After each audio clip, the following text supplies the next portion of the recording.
días, buenas tardes, buenas noches, según sea el caso que toque escuchar este audio. Seguimos transmitiendo a través de esta plataforma nuestro seminario online de Casa de Oración Banfield. Damos gracias al Señor porque estamos, aunque ustedes no lo crean, mis amados estudiantes, que hoy tenemos un número de 52 estudiantes. El Señor les bendiga y les conserve, siempre fieles a Él. Estamos transitando por el libro número 58. ¿Qué les parece? El libro número 58 de la Biblia. Ya estamos finalizando el estudio de la Biblia, un estudio panorámico de la Biblia. Y hoy toca, gracias a Dios, libro o epístola, que es lo mismo, epístola, email, si querés, ahora más moderno, a los hebreos. Quizás, posiblemente, ¿cuántas chicas hay acá en este grupo? Pueden levantar su mano ahí, tienen una manito ahí abajo, o pueden levantar su mano física también. Les sorprendería saber que hay posibilidades de que, como el autor del libro de Hebreos, es muy posible que por el feminismo que había en aquellos tiempos no figura el nombre y el autor o la autora de Hebreos pudiera haber sido Priscila, la esposa de Aquila. Miren qué interesante dato. Es una posibilidad. Priscila y Aquila. Priscila era una mujer preparada y conocedora de las Escrituras. Así que no lo sabemos. Le atribuimos a Pablo generalmente, ¿no? Pero entre otros pudo haber sido Priscila quien fuera la autora del libro de Hebreos. Ahora, si es prácticamente imposible determinar el autor, lo mismo ocurre con los destinatarios de esta carta. La epístola era conocida a finales del siglo I. Clemente de Roma la conocía sobre el año 96.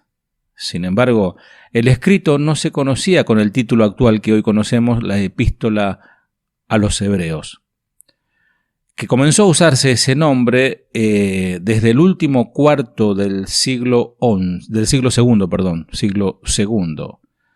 o sea, 200 años después del nacimiento del Señor. Y tal consideración se basa en las continuas alusiones que el autor hace a pasajes del Antiguo Testamento y del trasfondo ceremonial judío que envuelve la epístola. Por eso se le puso a los hebreos. Pero este no es un argumento suficiente, firme como para afirmar que los destinatarios eran de raigambre o de raíz hebrea, puesto que la enseñanza que se sustentaba en escritos bíblicos tenían que ser necesariamente del Antiguo Testamento, puesto que en esos tiempos que se escribe Hebreos, como lo conocemos hoy, todavía no estaba en proceso la escritura del Nuevo Testamento. No había Nuevo Testamento cuando se escribe Hebreos. Algunos sugieren que el conocimiento que el autor tenía sobre el sistema levítico lo pudo haber adquirido por la lectura del libro de Levítico y no tanto por los conocimientos directos de funcionamientos del templo en Jerusalén y de su sistema sacerdotal. Ahora bien, los destinatarios tenían que conocer bien el Antiguo Testamento. O sea, si vos agarrabas en tus manos el libro o esta epístola, no ibas a entender nada en aquellos tiempos si no conocías el Antiguo Testamento, es decir, la Torá y el Tanaj. Y dada la gran cantidad de referencias que se hace al mismo en la epístola, además, debían conocer también todo lo relativo al culto mosaico. Algunos aprecian también un modo argumental en el escrito semejante al que utilizaban los rabinos judíos, como ocurre, por ejemplo, en los capítulos 4 y capítulo 7. Si eran hebreos, como parece conducir la evidencia interna de la epístola, porque es parece que va dirigida a los hebreos, podrían estar en cualquier iglesia con notable presencia judeo-cristiana.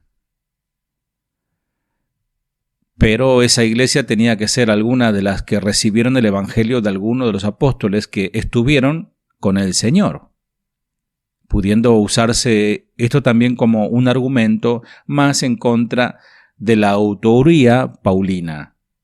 O sea que estamos aquí que Pablo haya sido el autor. Y es evidente también que se trataba de una iglesia con algunos años de existencia. Algunos de los primeros líderes ya habían pasado a la presencia del Señor. Y también los creyentes, a lo largo de los años de existencia de la iglesia, habían pasado por persecuciones a causa de su fe, y algunos habían muerto a causa del testimonio del Evangelio. Es decir, que esta carta pudo haber sido dirigida a muchos judíos cristianos diseminados por diferentes partes de aquellos tiempos. La palabra que mejor describe lo que es el libro de Hebreos, amados, es único. Es un libro único en su clase. No hay otro como él en la Biblia, tanto en contenido como en forma. Es que no es una carta típica del Nuevo Testamento, aunque su final sí es típico. Nuestro libro de hoy, Hebreos, es una especie de sermón antiguo, una discusión doctrinal con un fin práctico. Pero está enmarcado en el estilo literario de un ensayo inusualmente articulado, cuidadosamente pensado y lógicamente organizado. Nuestro libro de hoy habla sobre eventos de la historia hebrea, sobre el tabernáculo, habla sobre el altar, los utensilios del altar, el velo del templo, los sacrificios, los ministerios sacerdotales, las leyes y los pactos. Hebreos nos dice dos cosas sobre el Antiguo Testamento, que este es auténticamente la palabra de Dios, pero que a la vez no es la última palabra de Dios. Atención con esto. Hebreos es la gran presentación del sacerdocio de Jesús en el Nuevo Testamento. Otros escritores neotestamentarios hablan de la intercesión de Cristo. Hebreos lo presenta como el ministerio mediador del sumo sacerdote. En ese ministerio se unen dos hebras, es decir, dos fibras esenciales de la cristología del Nuevo Testamento. Por su deidad, Jesucristo ministra en el verdadero tabernáculo celestial. Pero por su humanidad completa, Jesús es capaz de ser nuestro perfecto representante ante la presencia del mismo Dios Santo. Como les dije anteriormente, ni siquiera los primeros padres de la iglesia tenían claro quién escribió esta carta. La mención de Timoteo ha llevado a algunos a creer que fue Pablo o alguno de sus asociados. Se ha sugerido también que fue Apolo, o sea que hay muchos candidatos que están dando vueltas alrededor de Hebreos, porque el estilo y contenido de Hebreos hace pensar en un judío versado en la enseñanza, con un estilo literario de Grecia. Otros han sugerido Bernabé, otros sugirieron Lucas, Silas, Aquila y también Priscila. Priscila suena fuerte como autora del libro de Hebreos. Pero no lo tomen esto como doctrina, sino como para darle un punto también a que la mujer pudo haber escrito esta carta inspirada por el Espíritu Santo. Pero considerando toda la evidencia, muchos teólogos concuerdan en que no se sabe quién es el autor de este libro. Hebreos, sin duda, se escribió en la última parte del primer siglo. Clemente, uno de los líderes de la iglesia, uno de los padres de la iglesia, cita este libro con detalle en el año 95, en una carta que le envió a la iglesia de Corinto. Si Hebreos no fue escrito durante la vida de Pablo, al menos lo fue durante la vida de Timoteo, el joven asociado a Pablo. ¿Cuáles son los antecedentes? ¿Cuáles son los antecedentes de nuestro libro? Bueno, lo usual en las cartas de Pablo es que en la primera parte hay una enseñanza de doctrina y en la segunda instrucciones para aplicarlas en la vida. El autor de Hebreos, por el contrario, alterna doctrina y práctica a lo largo de todo el libro. A un pasaje que describe la superioridad de Cristo le suele seguir otro que anima a los cristianos a soportar pacientemente las pruebas. Algunas veces un pasaje sobre Cristo y la subsiguiente exhortación forman un pequeño sermón en sí mismo. Por ejemplo, si podés anotar, capítulo 1, versículo 5 al 14 y capítulo 2, versículo 1 al 4. Sin embargo, Hebreos no es una mera colección de sermones como puede ser Proverbios, por ejemplo. Hebreos es una descripción magistral de la salvación posible gracias al sacerdocio y sacrificio de Cristo.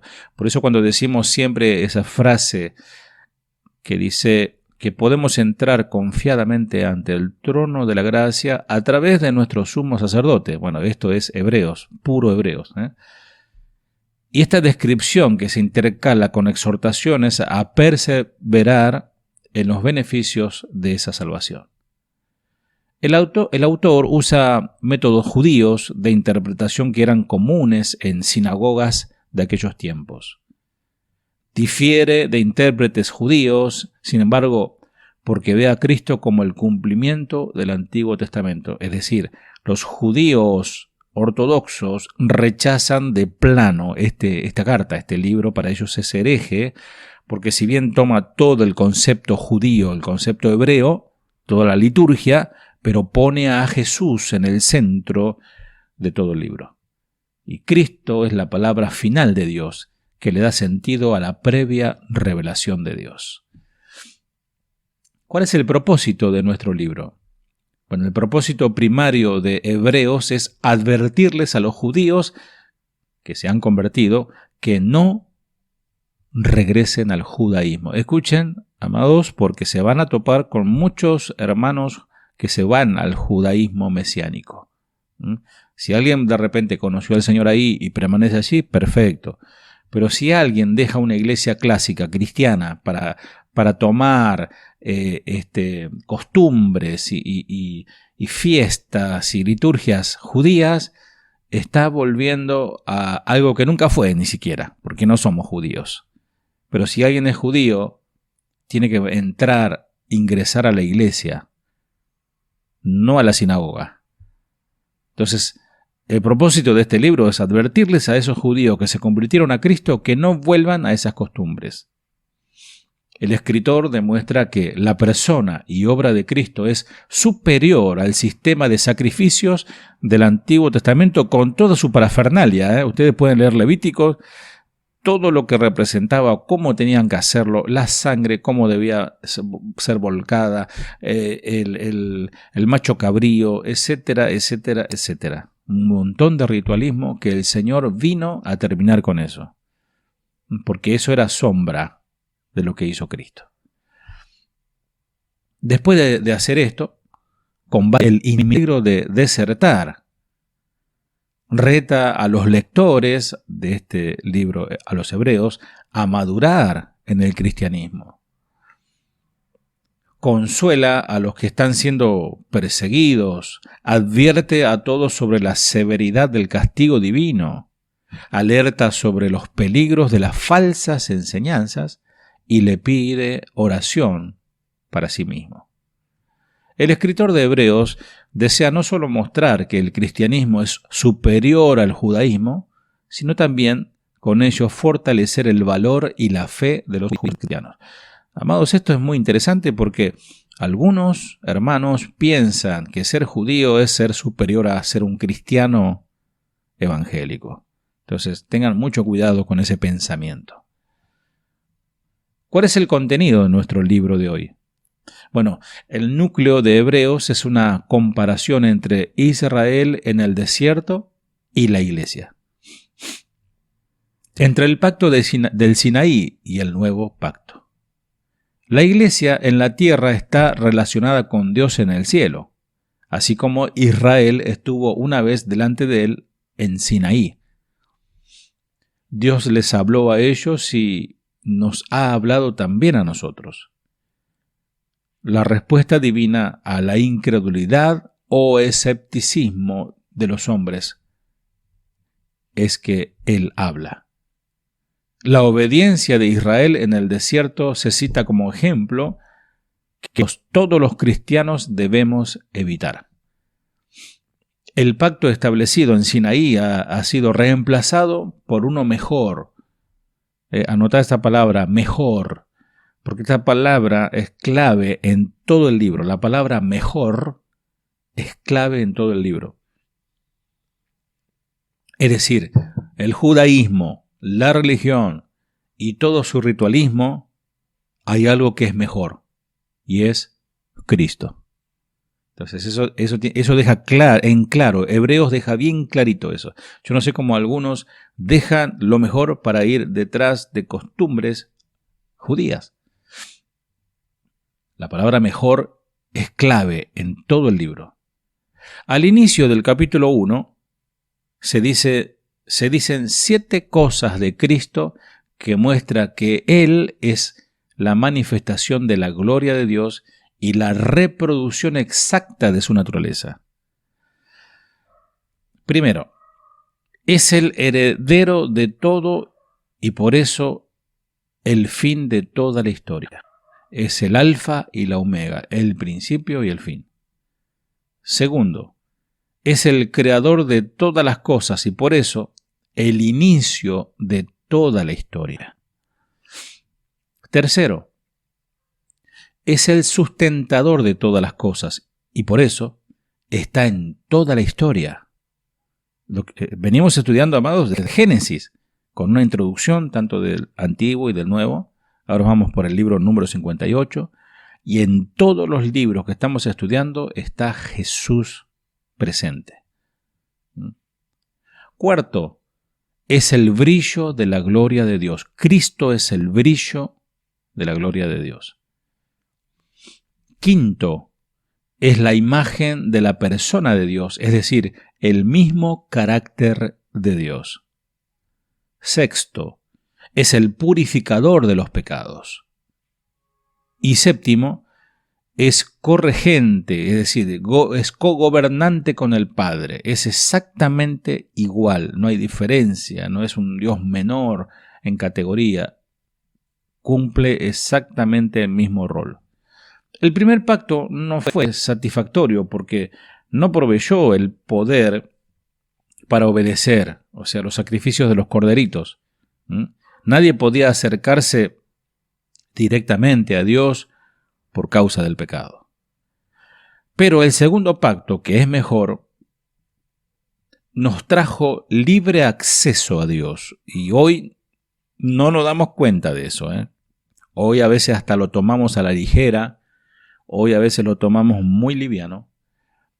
Y hoy tenemos acceso. Antes era todo un ritual y entraba una sola persona una vez al año, con todo un montón de ritualismo que debía hacer. El nuevo pacto consiste en una iglesia interna por la que el corazón del hombre se inclina a hacer la voluntad de Dios. Y eso es lo que les pasó a los fariseos, ¿se acuerdan? Ellos cumplían todo lo que decía la palabra, pero de manera externa. Pero internamente ellos estaban mal, estaban en pecado. Ahora el nuevo pacto hace un cambio interno de adentro hacia afuera. Y este pacto haya cumplimiento en los corazones que se santifican por la presencia interior del Espíritu de Dios, el Espíritu Santo. La gracia de este nuevo pacto hace que nuestra obediencia sea aún más importante. Al mostrar la superioridad del nuevo pacto, ya el antiguo no va más, es lógicamente natural que el mediador del mismo sea comparado con los mediadores del antiguo pacto. Hay una comparación. El pacto del Sinaí fue mediado por ángeles y por el gran profeta llamado Moisés. El sacerdocio y sacrificio de ese primer pacto estuvieron a cargo del sumo sacerdote Aarón, hermano de Moisés. Nuestra carta Hebreos entonces compara a Jesús con los ángeles, con Moisés y con Aarón juntos. Y esta comparación nos muestra que el Señor, Jesús, el Cristo, sobrepasa por completo, lejos, la revelación de Dios dada en el Sinaí. Como Hijo de Dios, Él es una clase en sí mismo. Y Hebreos, el libro, puntualiza que aquel que es el Hijo también es sumo sacerdote, o sea que cumple todos los roles. Y por su obediente sacrificio ha traído perdón, limpieza y acceso directo a Dios. Ahora está en el cielo para interceder por nosotros. El sacerdocio de Aarón jamás proveyó todas estas bendiciones. Los siervos fieles de Dios en el Antiguo Testamento son ejemplo de perseverancia que nos desafían, nos retan a soportar. Cristo el Señor mismo, sin embargo, es nuestro mayor ejemplo. La frase "consideren a Jesús", que aparece ahí en Hebreos, es un llamado urgente para los creyentes que sienten tentación de darle la espalda a Jesús. Los cristianos de hoy que sienten deseos de alejarse y corren el peligro de caer en apostasía por inclinarse hacia las cosas del mundo, de las cuales ya han sido liberados, tienen en el libro o la epístola a los Hebreos una clara advertencia y una exhortación de parte directa de Dios. Ningún cristiano es inmune al peligro de la tibieza. Ningún cristiano es inmune al peligro de caer en apatía, en aburrimiento, en apostasía. Y Hebreos nos habla de estas cosas. Hebreos tiene varias características muy distintivas. En el capítulo 2, versículo 1,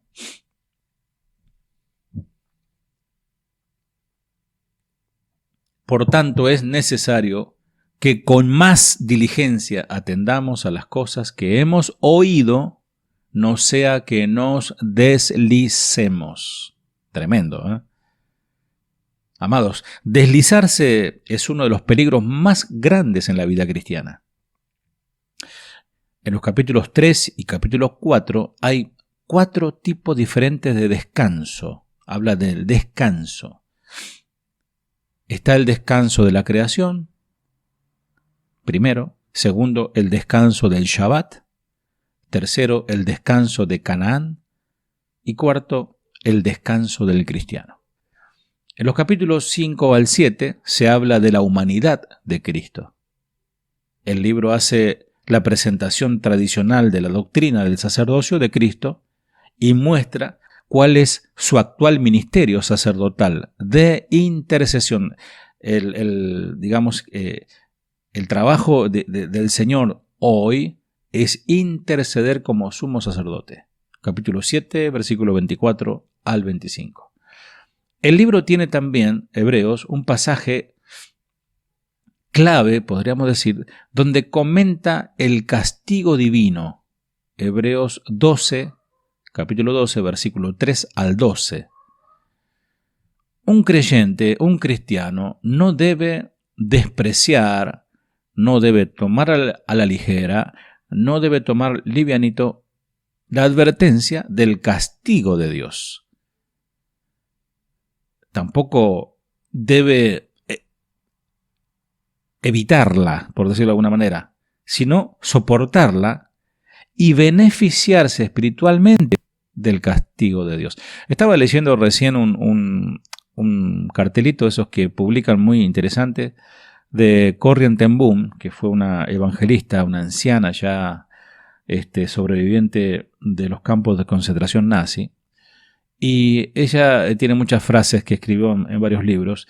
Y una de esas frases dice que Dios nos pone carga pesada, no para quebrantar o romper nuestras espaldas, sino para hacer doblar nuestras rodillas. Son palabras muy, muy sabias y muy profundas, ¿no? Y a veces las pruebas pueden producir un efecto contrario, ¿no? Algunos, en vez de doblar rodillas, se enojan con el Señor, ¿no? Y renuncian y se alejan. Pero a veces las cargas, a veces las pruebas, a veces el castigo de Dios, porque hay por ahí un dicho popular, espero que no esté enquistado en el pueblo de Dios, ¿no? Dios nos castiga. ¿Cómo que Dios nos castiga? Si Dios al que ama, a sus hijos, los castiga, no castiga, los azota, porque son sus hijos. Al que no castiga es al bastardo, al que no es su hijo. Así que si el Señor te está mandando algún castiguito, alguna prueba, alguna situación, no reniegues, no la desprecies, sino dale gracias al Señor y dobla tus rodillas. El libro incluye también la galería de la fama de la fe. Lo hemos estudiado aquí, hemos tenido una serie aquí en Banfield sobre la galería de la fe. Versículos 11, está en Hebreos 11, muy conocido por casi todos ustedes, versículo 1 al 40, donde se citan personajes del Antiguo Testamento: Abel, Enoc, Noé, Abraham, Isaac, Jacob, José, Moisés, Josué, Rahab y otros más. Estos son citados como ejemplos de hombres y mujeres que creyeron que Él existe y que recompensa a los que le buscan. El libro de Hebreos está lleno de advertencias insertadas en intervalos dentro de la presentación del tema. Como les dije anteriormente, la palabra clave de Hebreos es mejor. Mejor. Es un término que se utiliza 13 veces, por eso es clave, para mostrar la superioridad de la posición del creyente en Cristo. De vos, hermano, vos que estás escuchando por la radio, Casa de Oración Argentina, vos que estás escuchando por aquí por Google Meet, en nuestro seminario bíblico online de Casa de Oración Banfield. La posición tuya como cristiano en Cristo es superior. En Cristo, el creyente, el cristiano, tiene una mejor esperanza, tiene un mejor pacto, tiene mejores promesas, tiene una mejor sustancia, tiene una mejor patria y tiene una mejor resurrección.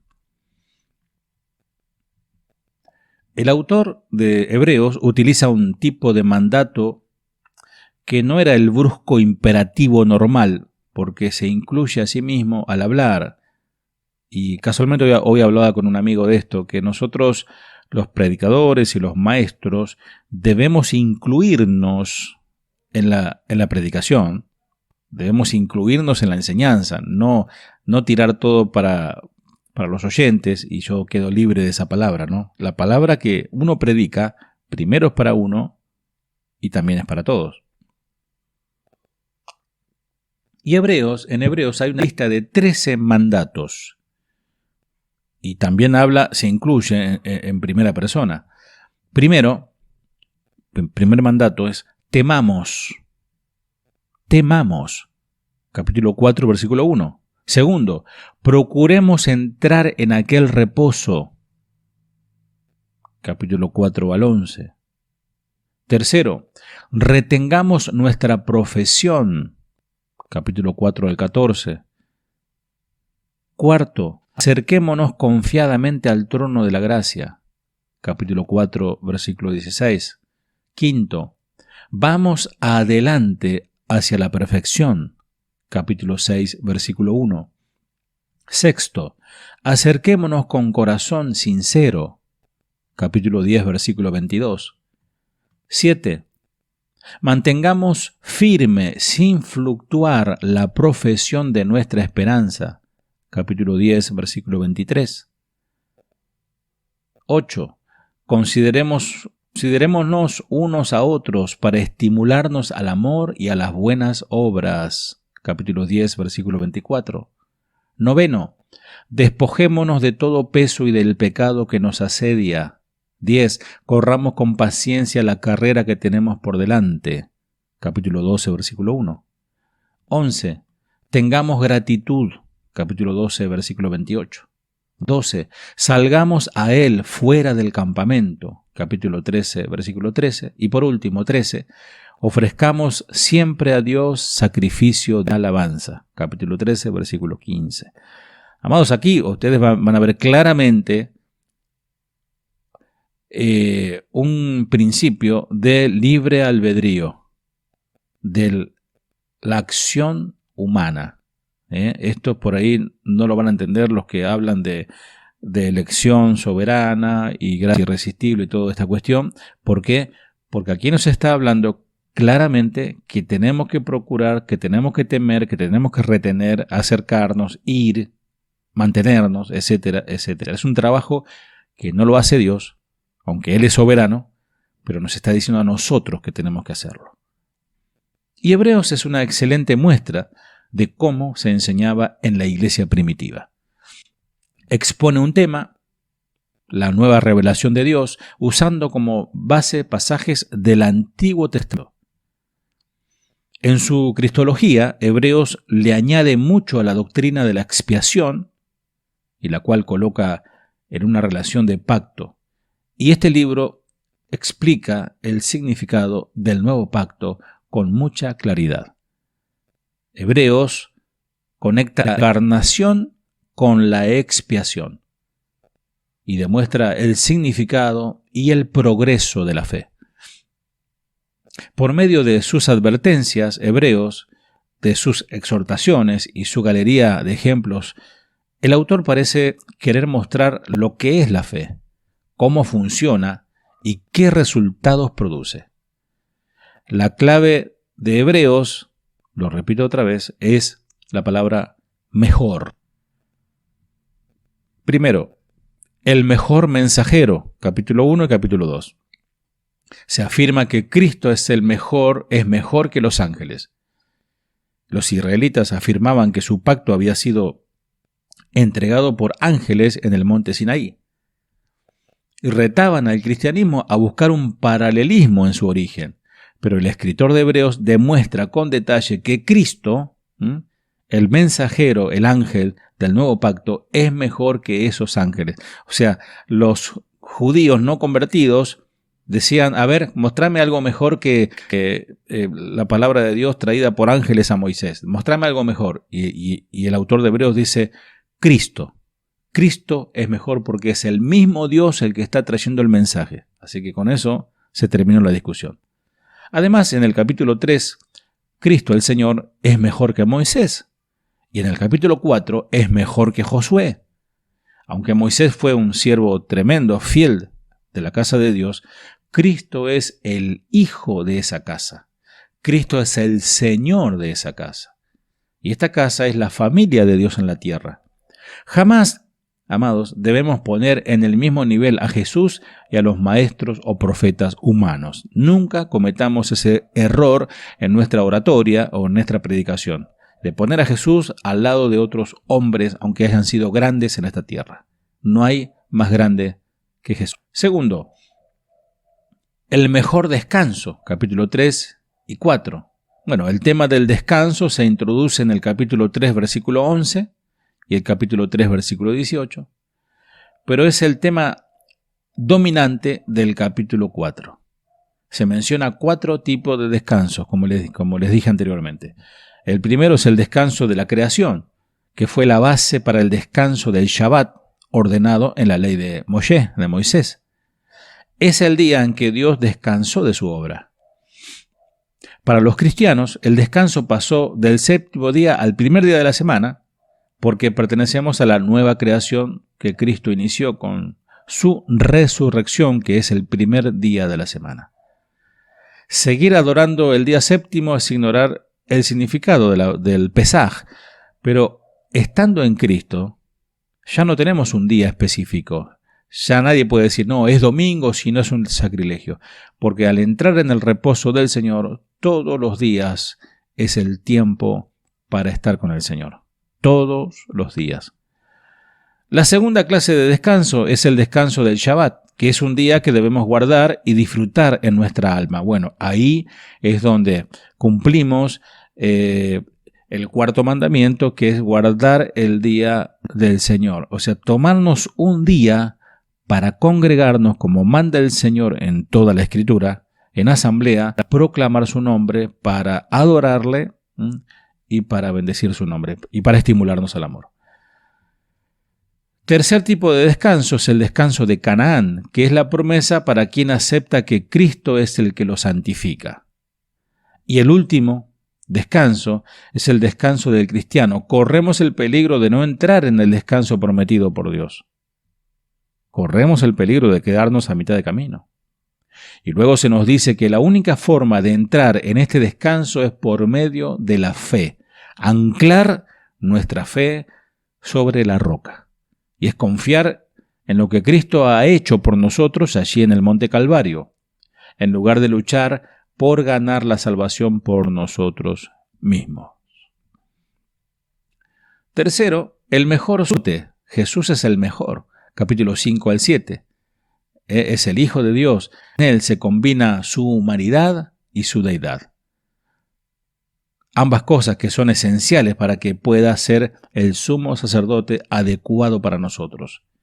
Tenemos un sumo sacerdote que conoce nuestras debilidades, dice Hebreos. Tentado en todo, escucha bien esto, tentado en todo, pero sin pecado.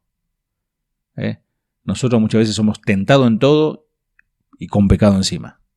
Pero Él sin pecado. Por eso debemos ir a Él. Por eso debemos aprender de Él. Por eso debemos tener el carácter de Él. Cuarto, lo mejor de lo mejor, el pacto, capítulo 8. El pacto anterior que contenía las leyes de Dios fue escrito en tablas de piedra, en pieles que perecen, que se terminan. Ahora en el nuevo pacto, leyes en la mente y el corazón de las personas. Y esta, amados, es una bellísima descripción de la experiencia de la santificación completa. Ahí lo podés ver en un cristiano recién convertido que comienza a comerla, a devorar las escrituras, ¿no? Y comienza y en su corazón. Cuando nos redimimos, cuando nos rendimos y somos redimidos por el Señor, nos rendimos voluntaria y totalmente a su voluntad. Él crucifica nuestra vieja voluntad para que deseemos de todo corazón hacer la voluntad de Dios. Y eso es lo que santifica, eso es lo que significa ser santificado. Eso es lo que significa tener las leyes del Señor escritas en el corazón, ya no solo en la mente, ahí habla de conocimiento. El corazón ya habla del alma, habla del deseo, de la voluntad. Quinto, mejor de lo mejor, el mejor sacrificio, capítulo 9, capítulo 10. Vamos finalizando. Cristo hizo un único sacrificio una sola vez y para siempre, el cual fue acepto al Padre como expiación suficiente por los pecados de toda, no de un grupito, no de los elegidos, no de los number one, sino de toda la raza humana. Su sacrificio fue perfecto y por tanto completamente adecuado. Por medio de su ministerio terrenal, por medio de su agonía en Getsemaní y su muerte en el Monte Calvario, Cristo buscó y halló redención eterna para todos, cuando en la cruz exclamó, consumado es. Declaró con ello que Él nos había asegurado la salvación eterna. Y podemos decir, gracias Señor por eso. Sexto, la mejor de la mejor patria. Este mundo no es mi hogar, o este mundo es tu hogar. ¿O estás construyendo tu casita para quedarte a vivir toda la vida aquí?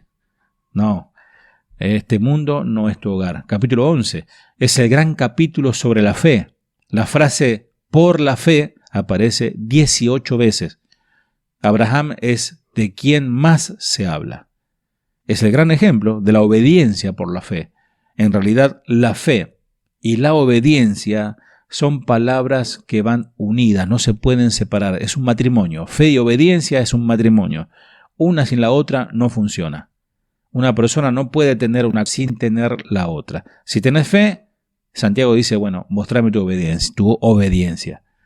La fe incluye obediencia y la obediencia muestra prueba de la fe.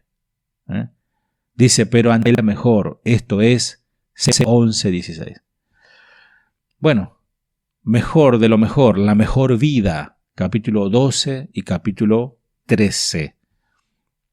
En los últimos capítulos de Hebreos se nos recuerda que la vida cristiana es una larga carrera. ¿Por dónde vas? Recién empezaste, te volviste varios casilleros para atrás, vas a mitad de camino, estás a punto de llegar. Esperemos que todos podamos llegar. Debemos despojarnos de todo peso que nos asedia, todo peso de pecado, para empezar bien y correr con perseverancia esta carrera.